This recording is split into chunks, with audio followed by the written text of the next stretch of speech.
The other one they said is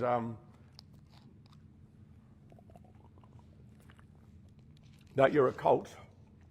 Anyone know what a cult is? Does anyone can help me just understand what a cult is? What?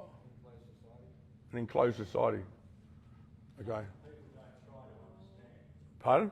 Something people don't bother to try to understand. Yeah, I like this one better. Are you trapped in a cult? Traps. So they try to build up a big following, don't they? Yeah. And do they get you to put orange jumpsuits and all that? Wasn't there? They had the orange people years back. Who were they? The High Christians or something, was it? Do you remember them?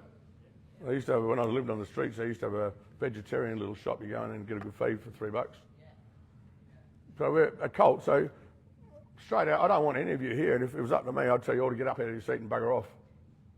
I don't want you here. The quicker I can kick you out, the better. I don't want you here. I want you out living a normal life with your kids, working Monday to Friday, 9 to 5, free from drugs and substances. I don't want you stealing cars. Don't want you sticking pigs in the house. Don't want you abusing alcohol or abusing women or men.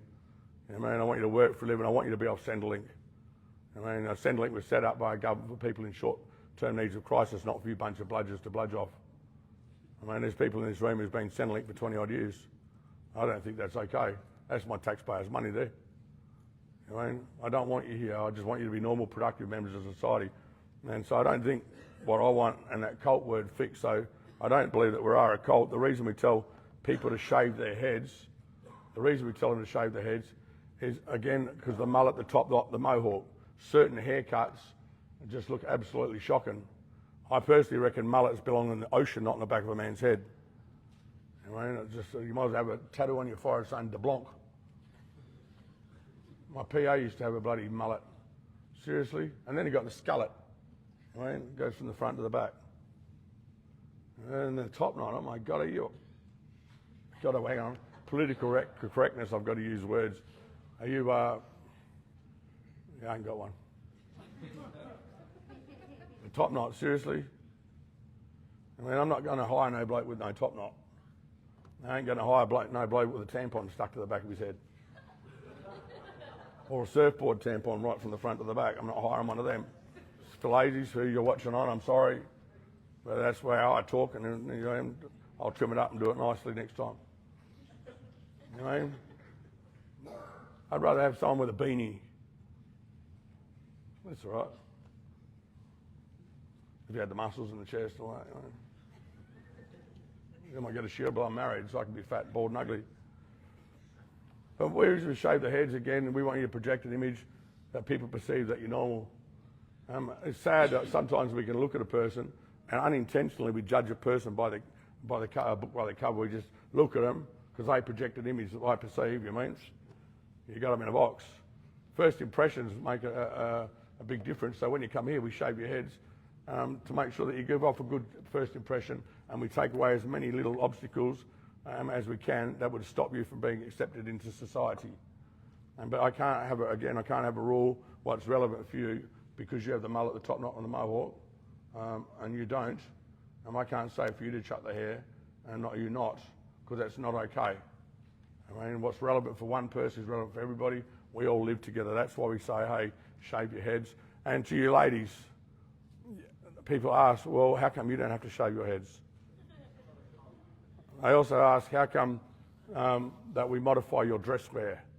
We don't modify your dress wear, but I'm not having you in here with a mini skirt and your crotch hanging out the bottom.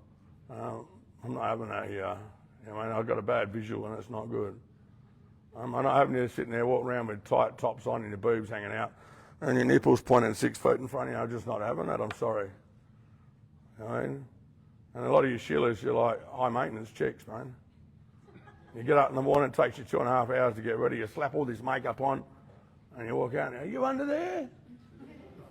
We get you in, we get the high pressure blaster, we blast the crap out of your face, we get the 6 inches of mud off, and then we finally see who's underneath there. Oh, you got some pimples. Oh no, not a pimple! So we just take all the makeup off because we don't want you walking around with your high heel shoes and your little bum squirting out the back. Bunch of peacocks running around. We've got all these little turkeys over here wanting to jump on a peacock, and it's not happening. We just want you to dress conservatively. We don't want tight things, and blokes think with their brain. Oh no, they don't think with their brain. Yeah, I'll stop there anyway.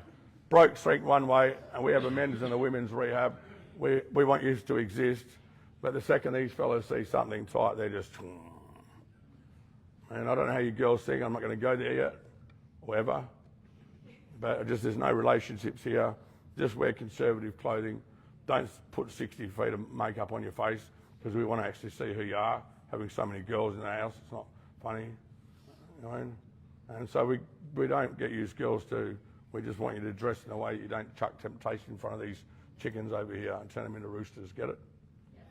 Yeah. So we're not trying to control the way they dress, but there's a way you can dress that you can coexist for the duration here when you leave here. I mean, it's up to you how you dress.